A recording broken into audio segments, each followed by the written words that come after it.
Hello, this is the podcast Who Am I with Stephen and William, and today we are continuing the Heart of Ice adventure story that we started last week. If you would like to hear the introduction of the story and how it all sets up, then feel free to go and go and listen to the previous podcast episode. We're going to be continuing on from pretty much from the inn, I think. Do you want to give a summary of how it kind of sets up, or do you want me to? Yeah, let's see what I can remember. It's been 1 or 2 weeks by now. Yeah. In the beginning, we're in the Etruscan inn. Everyone's drunk. It's piled with people. Oh, first of all, we're in the future, right? There's a prologue before that says how we got here. It's the year 2300, roughly. The world is frozen over. So the map you see here is where the adventure will take place, and the Saharan desert is just an ice waste. We start out in the Etruscan inn. That's in our day Italy. So it's really cold outside. Everyone is piloting, sleeping in this pub. There are little... There's the AI Gaia. That's right. Gaia is this AI that is gone, I think, independent, like doing its own thing, keeping like surveillance of the civilization, I would say, and keeping things. Well, it's kind of an accident, right? It's trying to keep things the way they were 200 years ago, and so there are lots of tiny robots called caretakes, and they always want to repair things.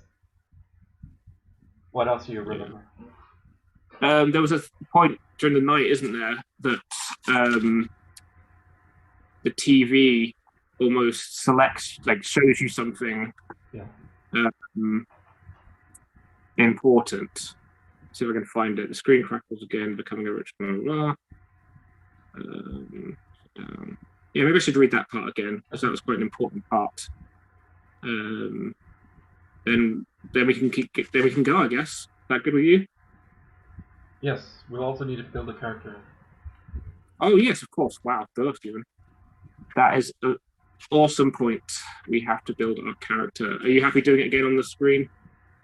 Yeah. I will use the bottom right corner of the screen for those watching to keep notes about the character.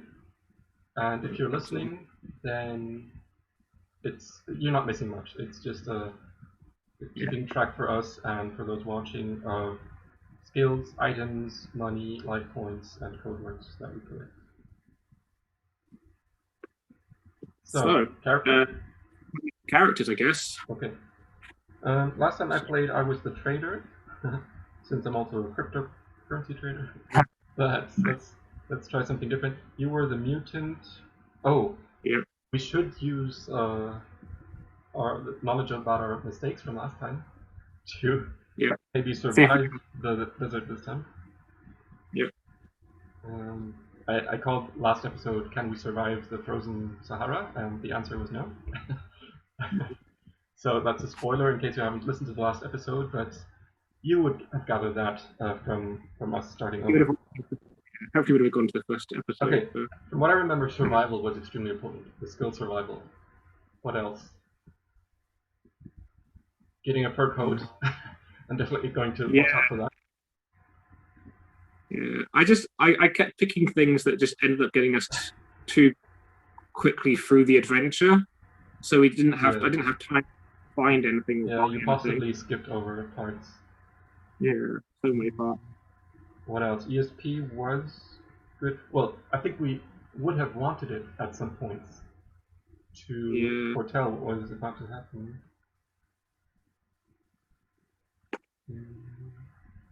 Take one and see what happens. Cunning is pretty good. Okay. Not many of them have survival anyway. Scientists have survival. That's very up your street, isn't it? Yeah, scientist sounds good. I'm a scientist too. But I don't like cybernetics and piloting. I also like the look of the explorer, the first character type. Others might mourn the collapse of civilization, but for you, it only opens up new areas of mystery in the world. Yes, that's good. Nice.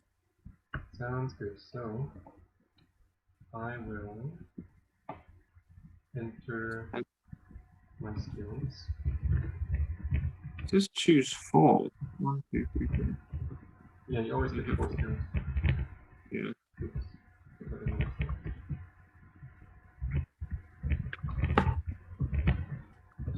Survival. Okay, no items in the beginning. 10 life points, 30 scads. Scads is the currency. Alright. Then you can choose where to continue. Yes. So wait, just to clarify, so you get your close combat, your law, your streetwise, and survival, and then you pick a number 4. Is that right? What?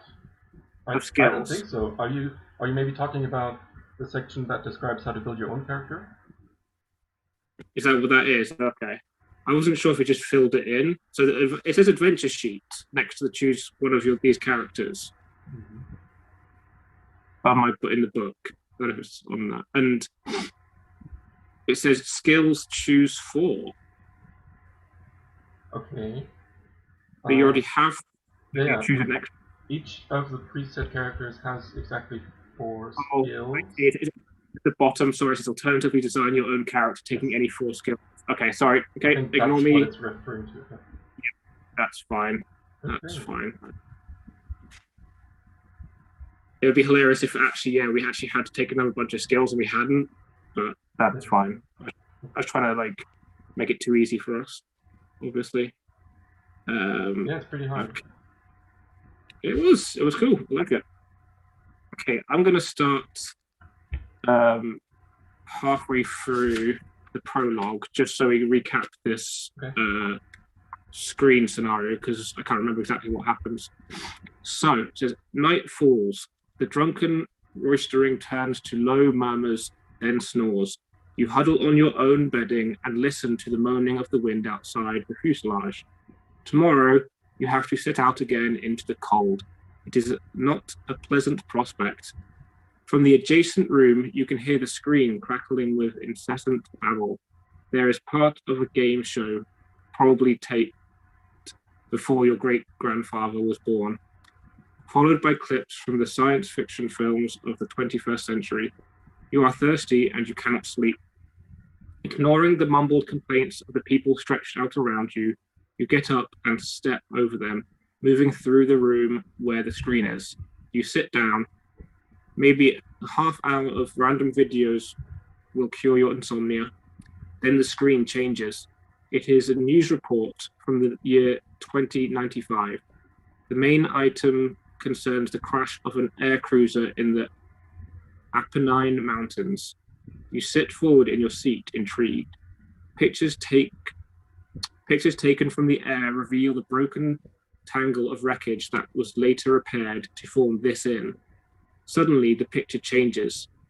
In another item today, says the announcer's voice, scientists study the meteor that fell in Egypt last month, say that it may be the oldest object in the universe. These pictures show the safety suits that are needed to approach the meteor, which emits radiation of a type never previously identified. The scene flickers to a date months later. A reporter is standing at a roadside, an armored truck blazing in the background. Terrorists of the sect known as the Volatile Watchers today seized the mysterious meteor as it was being transported to Cairo for further tests. The terrorists who worship the meteor, which they call the Heart of Volant, have yet to issue a statement.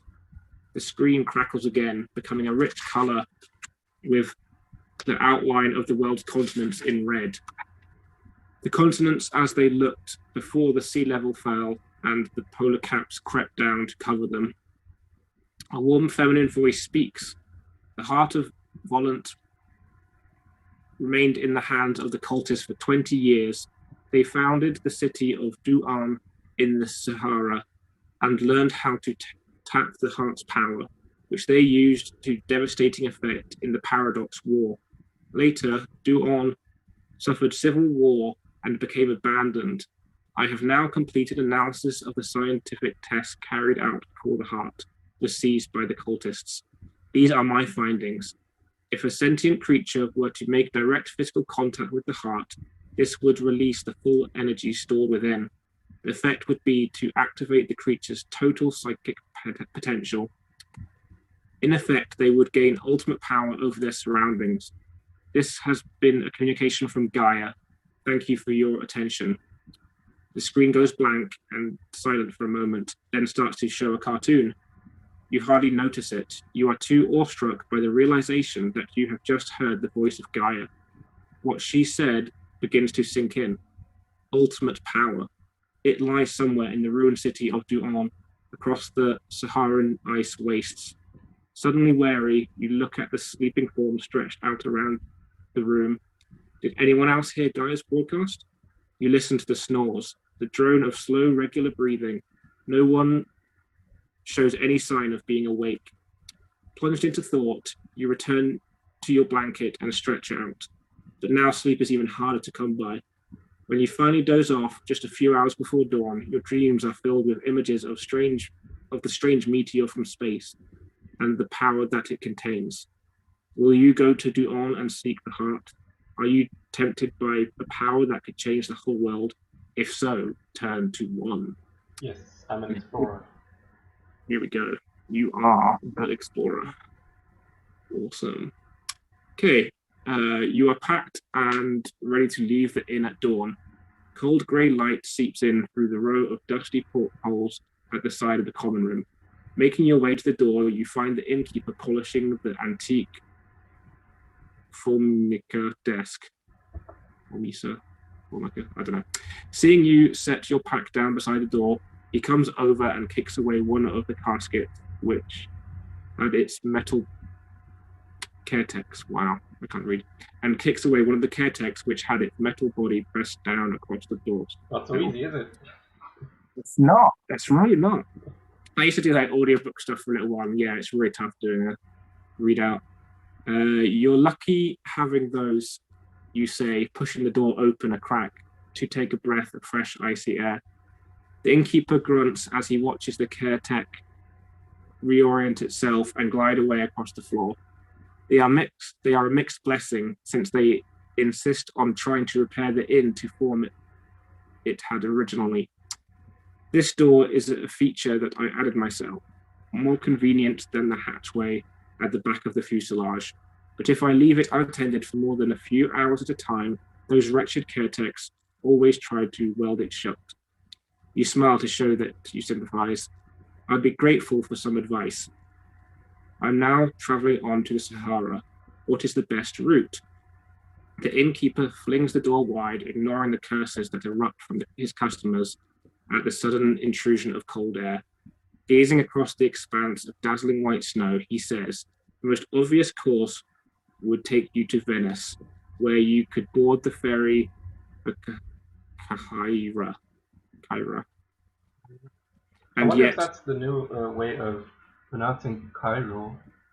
Cairo, it looks like it could be at the same place. I did wonder, because when you were saying it, I thought you were saying Cairo. But Cairo. He rubs his hands, blowing out a long furl of steam in the chill air. Myself, I'd be tempted to go instead through the Lyonnese jungle, just to savor a bit of warmth in this frigid world. Thence across the Jib and Halter and the Atlas Mountains. Unless you stumble across the ruins of Lost Marseille, of course, in which case you might even find a tube tunnel to take you straight to the Sahara. Thanking the innkeeper for his advice, you indicate that you are ready to pay your bill. He looks at you in surprise and points to a small dapper man in a grey-trimmed white snowsuit.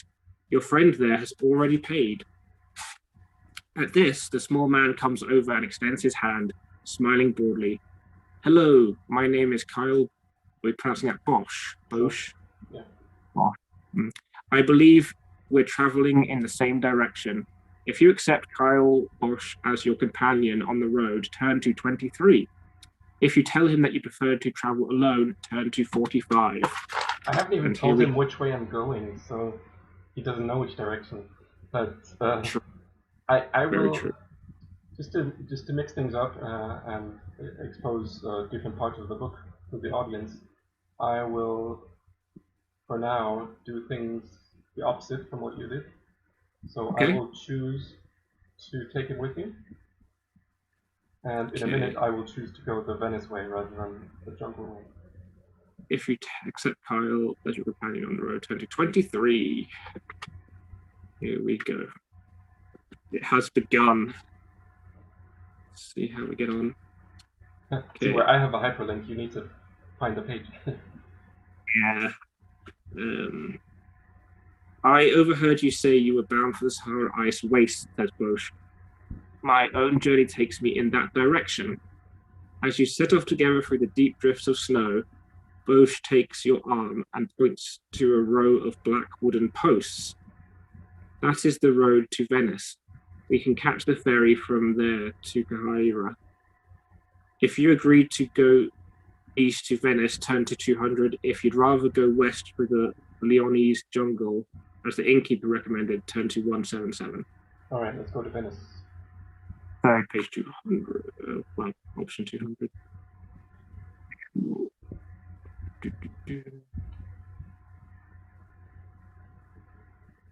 And here we go. Oh, here we go. Record the code word diamond on your adventure sheet. Okay. Recognize that. Okay, your journey takes you up into the mountains where the days are dull under a leaden sky and the nights are filled with swirling snow. You subsist on a few rations brought with you from the inn, but these are quickly used up, too quickly. You must reach an inhabited area soon or outstarve. Forcing your way bent back against a glacial wind, you are traversing a narrow pass when you catch sight of a human figure on a ledge up ahead.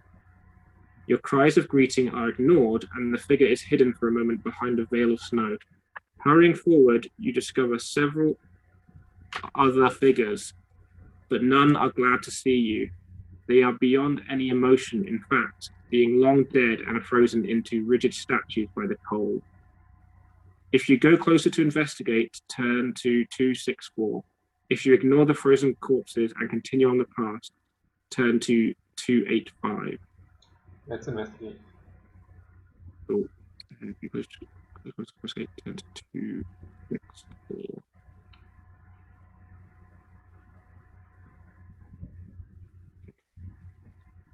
So many numbers in these. Yeah, it goes up to 450 or so. Yeah.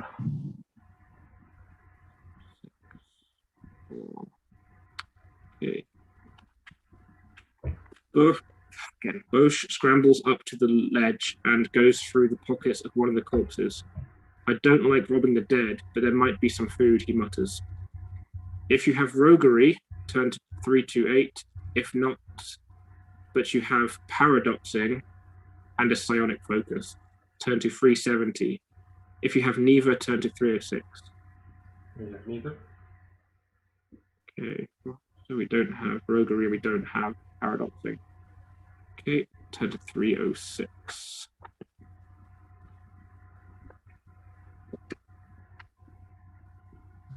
That would be a higher number. I don't know why I went back there.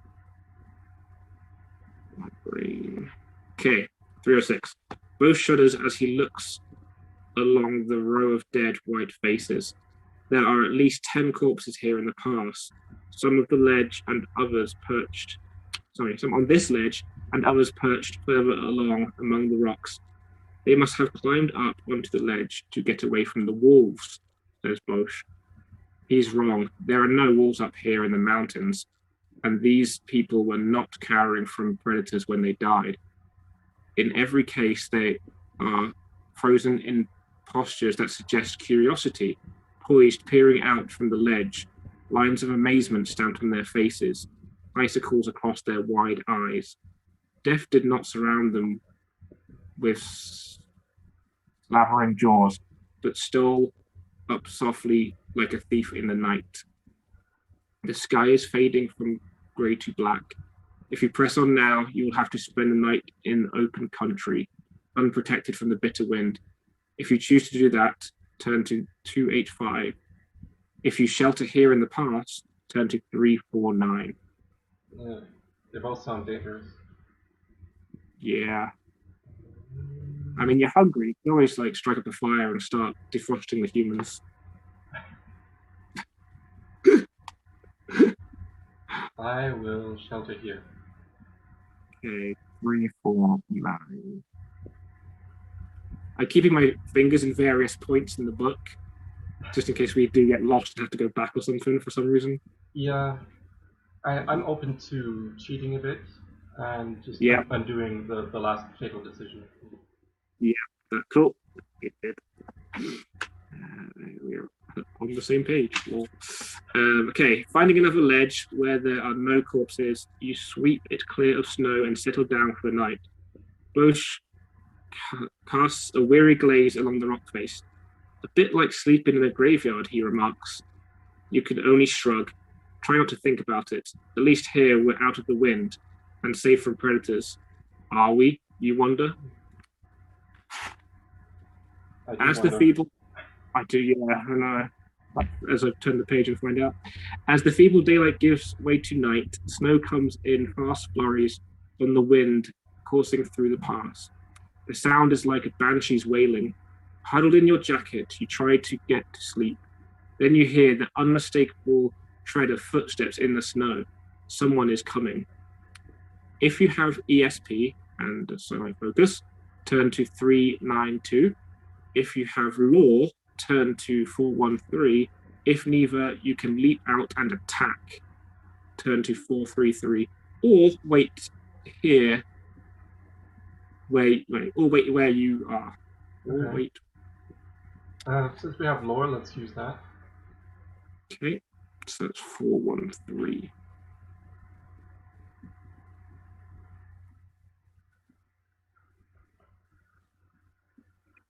On the page, there we go.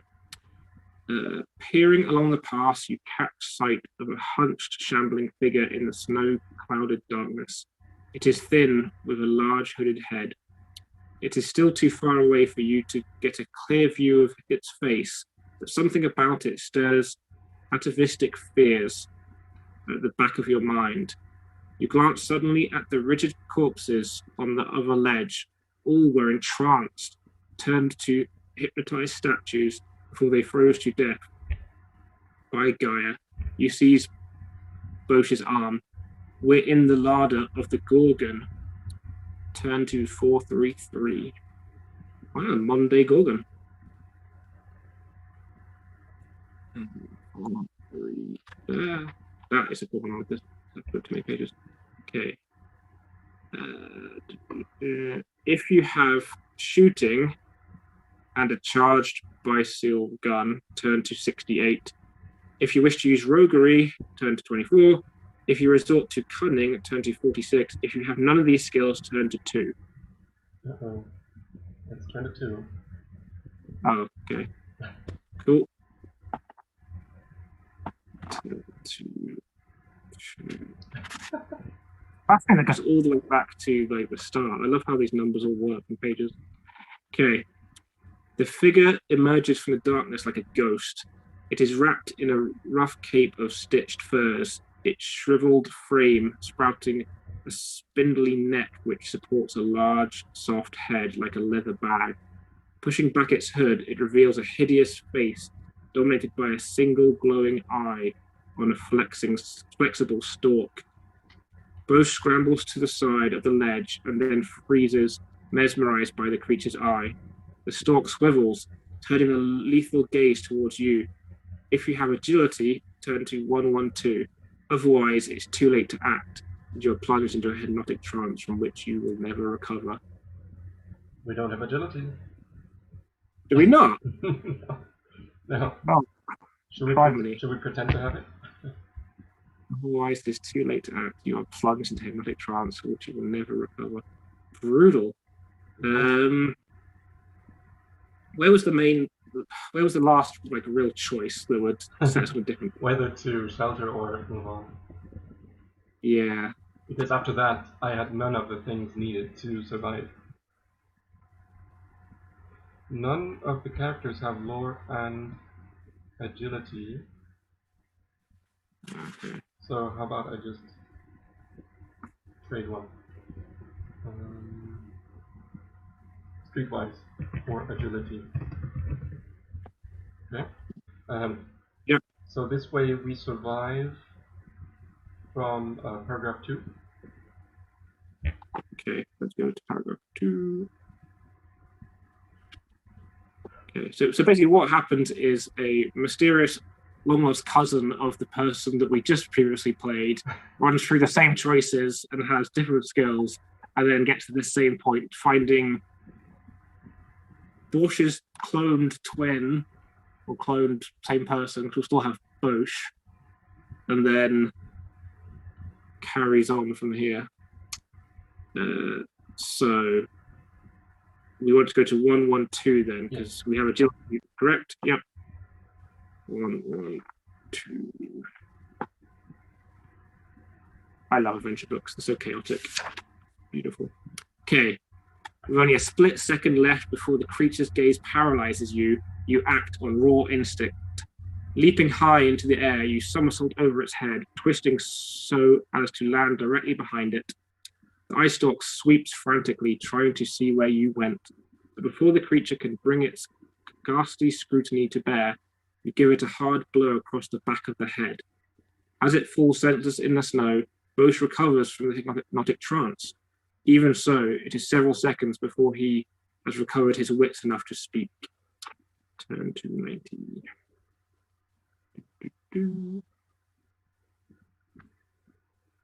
Is it dead? Says Bosch.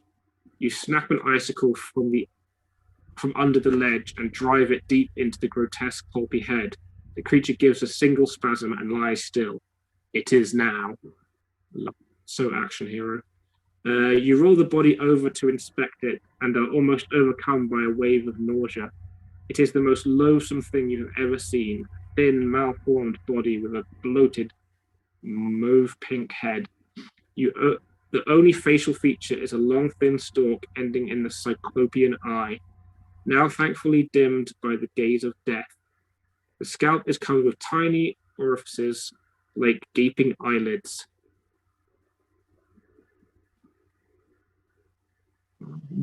Are they breathing holes? Sensory organs? There is no way to tell. Bosch joins you beside the body. It's a mutant. You nod. That's for sure. But a mutant what? If you follow the creature's tracks back to its lair before the snow covers them, turn to 134. If you wait where you are until dawn, turn to 310. So far, I've been doing the more dangerous way. What do you think? Yeah. I feel like if I don't inspect the lair, all of this will have been for nothing, and I might have just as well not have sheltered there. So I think it's worth finding out where the creature came from. Okay. So follow the creature's tracks back to its lair before the snow covers them. 134. Is that right? Yes. Is that what you want? Cool. 134. Okay. The creature's lair proves to be a cave at the end of the pass. Inside, you find a fire of smoldering peat. Around it are strewn bones from humans and large animals. It seems that the creature tracked its prey by hypnosis, leaving the victim to die of exposure. Whenever it needed fresh meat, it had only to fetch in one of the frozen bodies along the pass, a gruesome, effective procedure. The aftermath of the Paradox War has left the world with many such weird mutations. Bosch gives you an involuntary cry of disgust, which he immediately disguises with a nervous laugh. He has discovered a clutch of the creature's young. Blobby heads like diseased potatoes, bodies as shriveled as a bag of giblets, the mesmeric eye, no more than a yellow pebble on the end of the embryotic tuber-like stalks. Cute little devils. If you want to kill them, turn to 156. If not, turn to 178. What good would it do to kill them? Are they dangerous? I mean, the offspring of the creature you just killed, I mean, who knows? They could turn out to have beautiful personalities and save the universe, or they could turn out to be monstrosities too and kill more people. But what does it do for me? I will not kill them. You could eat them. I don't know why I have this obsession of eating random things, but you're in a wasteland, you need food. So you're going to not kill them. Yes, very good. Oh, so merciful. Okay, if not, turn to 178.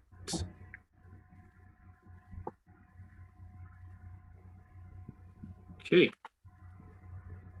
Strewn amid the mortal remains of the Gorgon's victims, you discover a number of items, which I'm assuming we add to a list. An ID card, a battery unit for a Barasol gun, good for 6 charges, a working flashlight, and a set of polarized goggles.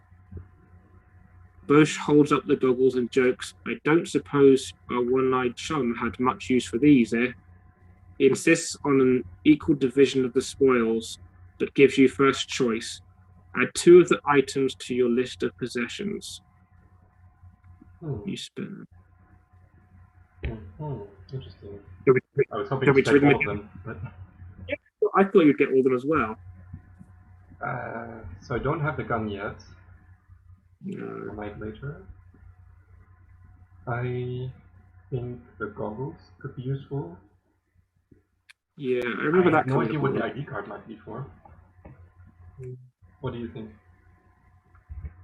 Yeah, I mean, again, anything could be helpful at any given point, so it's up to you what you think is going to be best. I'll take the ID card. It's just a surprise item for me. Might turn out to be really good. It might. Alright, next. You get 2. Mm-hmm. So what did you take, sorry? Polarized goggles and ID card. Okay, so you did take polarized. Okay, cool. You spend a reasonably comfortable night in the cave and head on your way in the morning. Turn to 199. Okay. Dusk is falling on the 10th day after leaving the Etruscan Inn. When you finally come in sight of Venice, it shimmers with 1,000 lights under a skylight dull green bronze. Hungry and cold, you quicken your pace until you can make out individual buildings. First, the temporary shacks where hunters and traders dwell, then the slums of corrugated iron and plastic which fill the narrow streets that some say were once canals. Above them loom the blocks of ancient plazas where the rich and powerful of the city reside in palatial buildings,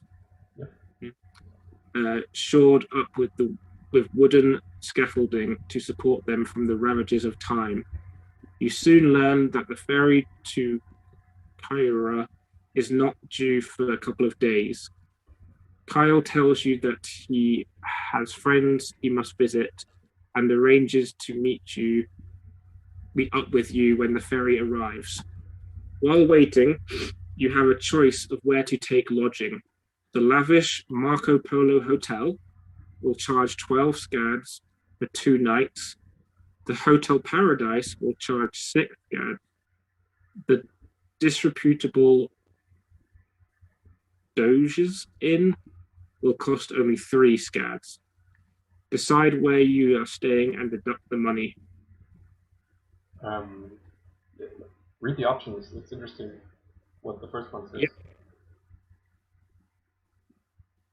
Oh, okay. I was going to hold on to that further reading until you made a choice. But yeah, decide where you are staying to deduct money. If you choose the Marco Polo and have an ID card, turn to 222. If you choose the Marco Polo but do not possess an ID card, turn to 286.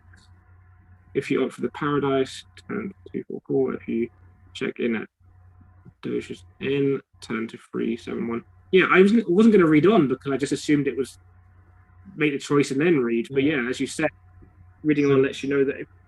I mean, 12 scans could turn out to be a lot. We have 30. But I'm intrigued now what the ID card will do for me, so I'm doing that. I will pay 12 scans and go to the Marco Polo. Nice. Yes.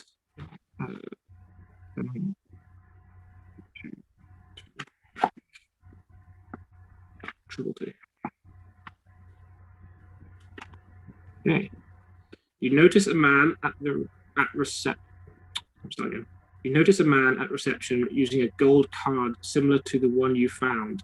After glancing at it, the clerk puts on an ingratiating smile and escorts the man through to the VIP lounge. You make discreet inquiries of a bellboy who tells you that the card holder is a member of the Society of the Compass. They're the top people, always get the best of everything. It's a sort of traveller's club then. More than a club. One gentleman who stayed here told me that he displayed his Compass ID to a mugger who threatened him in the street. The mugger was so frightened of the Compass Society's reputation Attribution that he ran off empty-handed. A useful item. You examine your own ID card in the privacy of your room. Unfortunately, the hologram photo looks nothing like you. Perhaps you can see about getting it altered somehow. Turn to 286.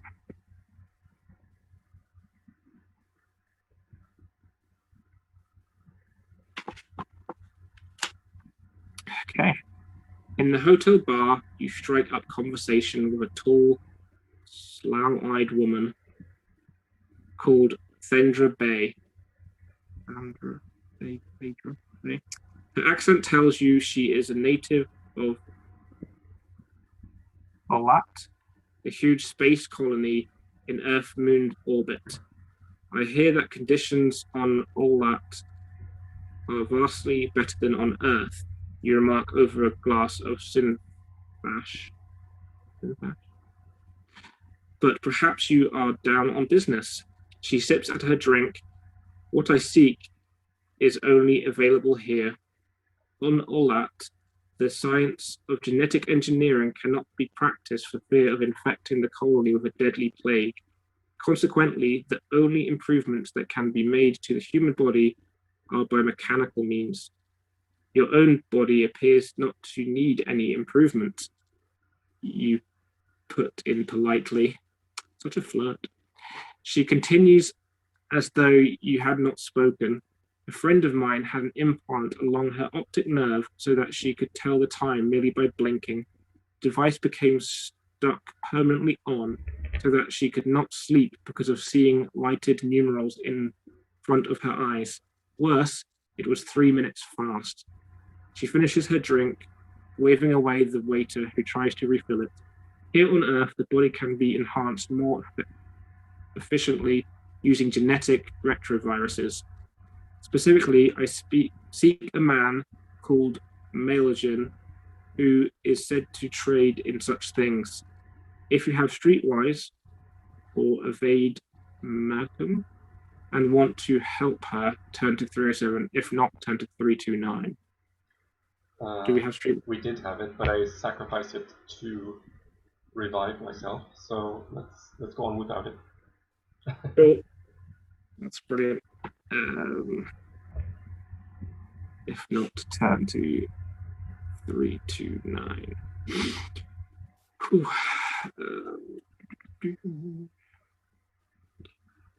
Okay. With a day or two to wait until the ferry to Cairo arrives, you have time to make preparations for the adventure ahead. You take a stroll along the the Esplanade, overlooking the gambling rooms of the notorious Hazard Strip. Below you, in the deep alley that was once the grandest of the canals, glaring neon lights and raucous music intrude on the wistful grandeur of Venice by night. You consider your options. If you want to spend your time trying to communicate with Gaia, turn to 351. If you want to discover more about the heart of Velant, turn to 91. If you inquire after travelers who have gone missing on their way to Venice recently, turn to 451. If you go looking for gossip about Kyle Bosch, turn to 179. If you try to find some special purchases for the trip, turn to 350. Wow, a lot of options there. Yeah. This seems like something we'll come back to. Yeah. I don't know. I want to get some knowledge, so let's inquire after travelers who have gone missing on their way to Venice. 451. Okay, 451.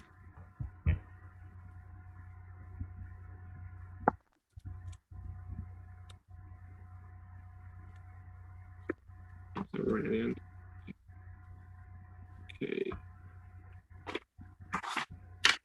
Okay, 451.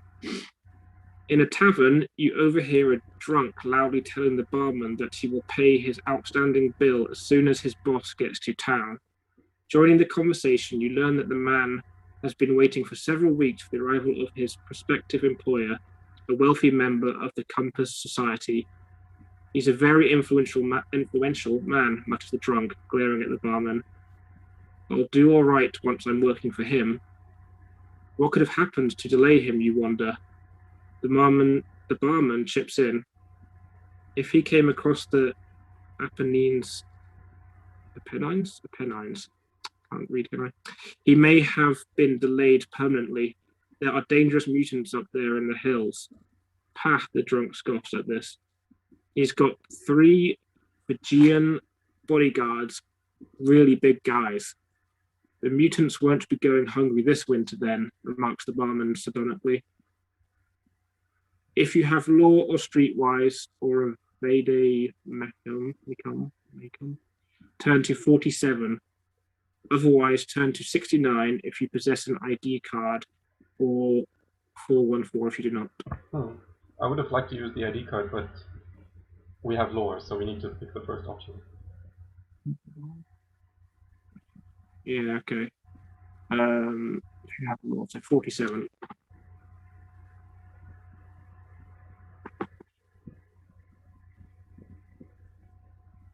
We already read this.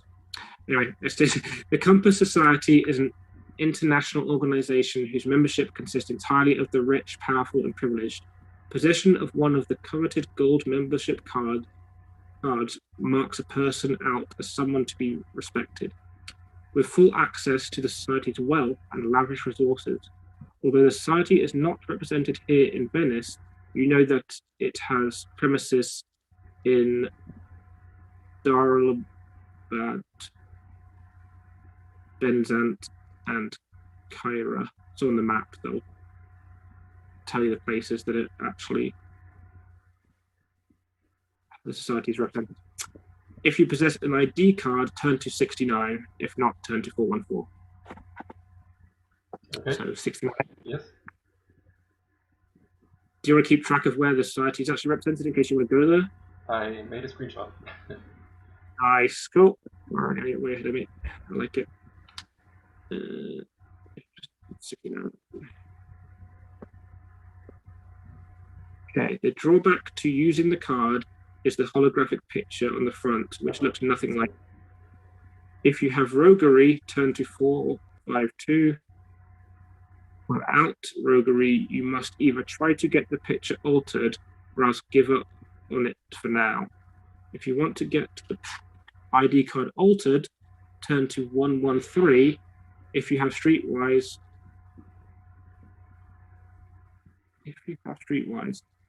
or oh wait, hang on a minute. I think we need streetwise to get the ID card altered. If you have streetwise, yeah, okay. No, the 135 is if you want to get the ID card altered but do not have streetwise. Okay. That tells me that I will probably make some stupid mistake. while trying to get the ID card altered.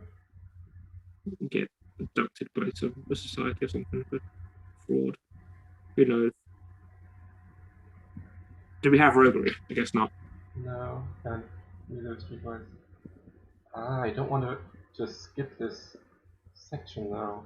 I'm going to risk it and get the ID card altered without streetwise. 135. Okay, 135.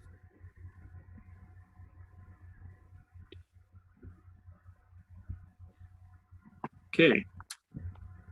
You show the card to various forgers around town. One tells you that the process involved in altering a hologram is very expensive, since lasers and other rare devices are needed. You are about to leave his shop when he sidles over and glances furtively along the street. Dusk squats over the city, pouring dank, slushy snow from a colorless sky. He lowers the blinds. I can't alter the picture, he says, but what about your own face? Cosmetic surgery? He shows you to a room at the back. I do it all the time for clients who want to escape their past misdeeds. A whiff of gas and you sleep. When you wake up, you'll have a new face. How much?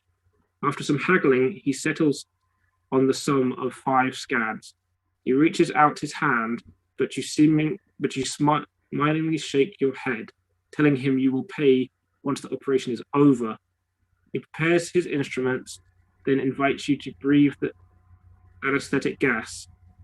If you reconsider and leave now, turn to 223. If you go ahead with the operation, turn to 201. What was the purpose of doing this again? I'm not sure if it's... So you're going to get your face changed to look like the picture on the ID card. Because I want access... The ID card gives access to the societies, all their stuff. I think. That's what it implies. Yeah, that does sound like a good deal. Yeah, let's just do it. Who needs your old face? It's about time we got a new one. I don't know what the negative consequences might be. There could be anything. There could be anything. They could abduct you. No, go back. Wait, if you go ahead the operation 10 to 201, is that what I'm doing, yeah? Let's not do it. The bad things happen. Have you already read it? Have you? Yes. Okay, can I just read it? We'll go back. Can I read it out? Yes. Remember the last spot. Yeah. If you have ESP and a sonic focus, a sudden sense of danger warns you not to proceed and you slip out of the shop. Without ESP, you blithely submit to the anesthetic and your consciousness slides away, never to return. You should have been more wary than to put yourself at the mercy of such street scum. Yeah. Nice. I was a bit worried about the guys. But I did kind of wonder what happened, yeah. Okay. 223 then. Yes. If you reconsider and leave now, turn to 223. Okay. And this is just for saving time, rather than going to the beginning and making all the same courses except for this one. Yeah, so I'm okay. I think it's also in the interest of our audience to do it this way. Yeah, because to be fair, we could end up spending like 20 episodes just doing the same, like running through the same thing again and again and again. This is fine. This works.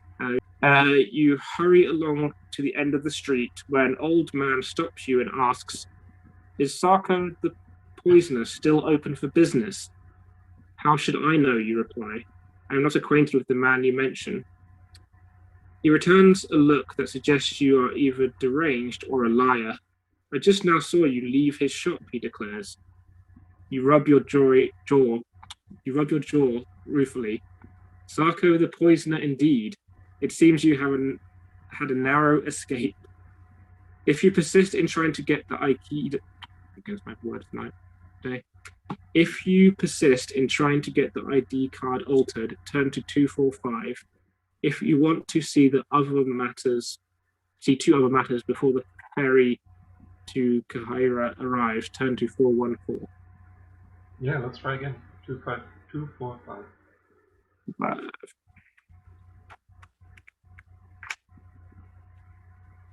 Okay. You eventually find a man. Hey, did we pay? No. No, We no. Okay. We ran away.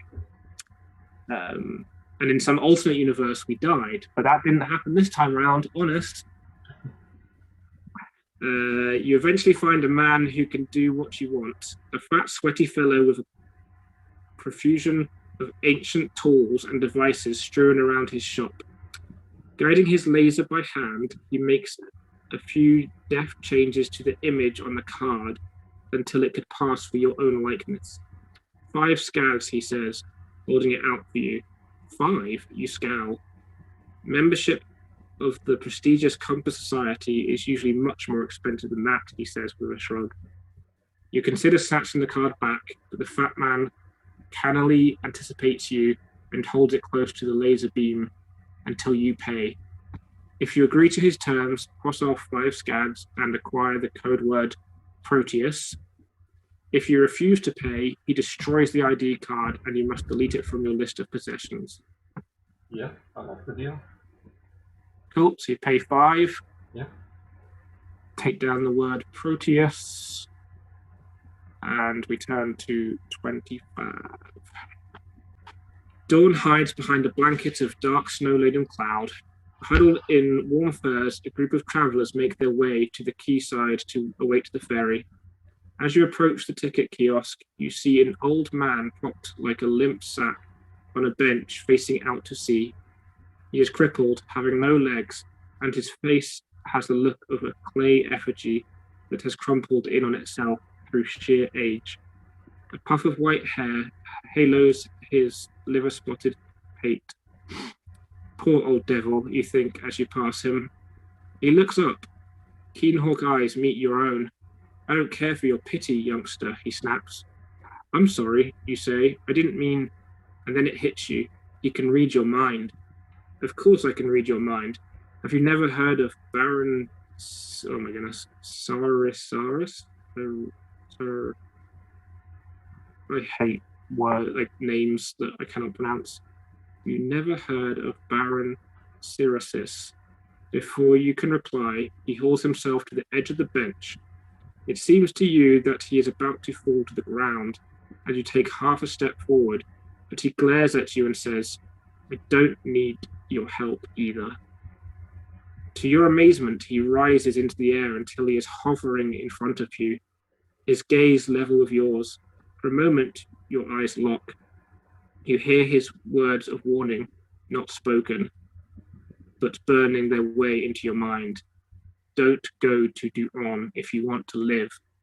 Abruptly, he turns and drifts away. The woman standing behind you in the queue glances after him and says, That's Baron Sirius. Psoriasis. Oh, psoriasis. Psoriasis? Yeah. Wow. One of the lords of Benzant. He's said to be the most powerful psionic alive. You have never before seen a man with enough psiokinetic power to levitate his own body. Indeed, who can doubt it, you reply. If you have the code word diamond, turn to 224. If not, turn to 202. We have it. We have it. I think we got it for taking Kyle Bosch with us. Yeah. Not sure.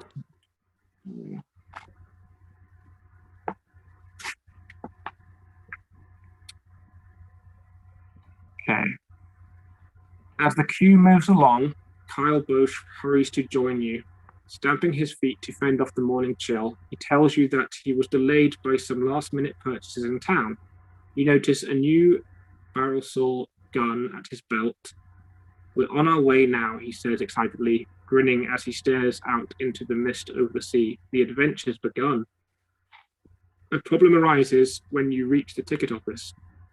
The cost of passage to Kyra is 10 scads each. Bosch peers woefully at his remaining funds and then turns to you with a shrug. You'll have to pay for me, I'm afraid. Still, we're partners. I'm sure you'll agree I've never stinted from doing my bit up until now. If you agree to pay for both yourself and Bosch, reduce your money by 20 scads and turn to 246. If you are prepared to pay for yourself but not for him, cross off 10 scads and turn to 267. If you do not have enough money even to buy your own ticket, turn to 288. It sounds like I no longer get the opportunity to do all those other things, like talking to other people and going to the market. I was hoping to do that before we leave. And it also feels like you should have had an opportunity to not go at all, because isn't that what the dude said? Well, that's like not doing the whole adventure, I think. Where was he said not to go to? The I lost must city have. of Duan. Oh, okay. We're going there either way. Go to do on. Okay. But if I don't buy any ticket, then I might have a chance to go back to the town and sell stuff to have enough money to buy a ticket. But then you miss the boat, don't you? Is this boat to do on or to Kyra? Oh, the lost city of Duan is where we're trying to find the heart. Sorry, yeah, okay. Yeah, that's the end, I think. First, we're crossing the inland sea Sahara. to get to Kyra. Sorry. I got lost. Yeah, okay, I'll just buy one ticket from you and see what happens. Okay. If you are prepared to pay for yourself. We're not thinking we'll cross off 10 scared and turn to 267.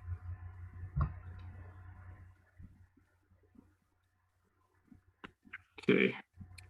Both frowns in indignation and amazement. I cannot understand your attitude. I've worked very hard getting you this far, and now you propose to abandon me. You thank the official for your ticket and then turn to Bosch, saying, in the area of wilderness survival, you turn out to be... Let me start that again. In the area of wilderness survival, you turned out to be long on opinion, but short on expertise. Even so, I tolerated your company because you gave me to understand that your contacts would be useful once we reach civilization. However, I have not seen anything of you for the 2 days we've spent in Venice. Venice. Why have you pronounced this wrong the whole time? I guess it's just a way of pronouncing it. Now you show up like a bad penny, having squandered your money on fancy gear, such as that new Barisal gun, and you have the audacity to expect me to pay for your passage. Bosch, you are an idiot. Though taken aback, he is not at a loss for words. I expected a little more support from you. Have you forgotten that I started out with a gesture of comradeship by paying your bill at the Etruscan Inn before I knew a thing about you? That, more than anything else, should have warned me of associating with you. It's the typical con man's opening gambit. You give a bored sigh. Farewell, Bosch. You walk off towards the seafront before he can say anything else. Delete the code word diamond from your adventure sheet and then turn to 246. Okay. 246. Goodbye, Bosch. We loved you. I we didn't. But... Okay.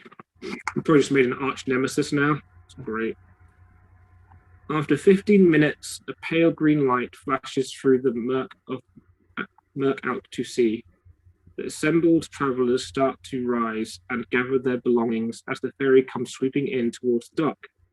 A massive hovercraft of three-tiered decks, surmounted by a high coning tower.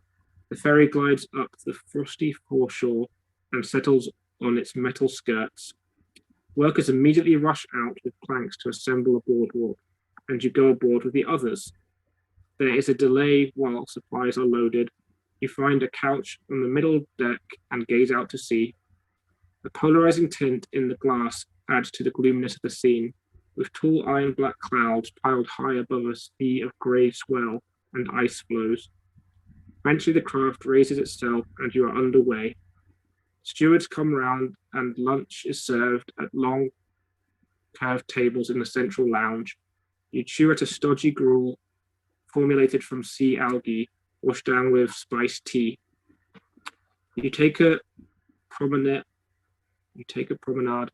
of the outside deck, but the chill of the afternoon soon drives you back inside. Some of the other passengers have started card games. As the daylight fades, a gap in the luring clouds reveals a handful of diamond-bright stars.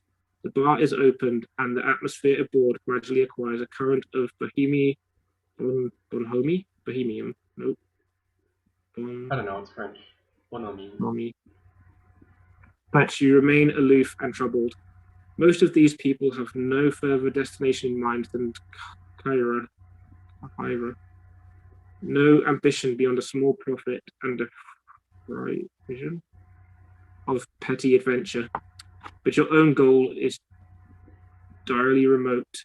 The lost ruins of Du'on in the far hinterland of the Saharan ice wastes.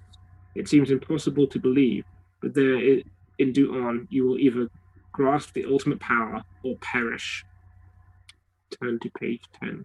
I think that's a nice spot for a cliffhanger. Oh, goodness. Maybe Kyra will give us the opportunity to get more useful stuff. Yeah. But we're down to 3 scouts, so maybe not from buying, but from stealing or finding. Yeah. Okay, I've got page 10. Ooh, that was good. Yeah. I would have liked to take Kyle. He may have been useful after all, but I just didn't have the money for it. Yeah, it's a shame. But he may have been troubled as well. He may have just abandoned us at a critical point. Yeah. He does not have a gun, though. Yeah. We should have stopped his gun. Knocked him out, stolen his gun. That'd be one too many choices. But no, good going. Well, we died twice. Yeah, should I put up the death counter? That's probably not a bad idea, actually. Yeah, put the death counter in. I'll do that next time.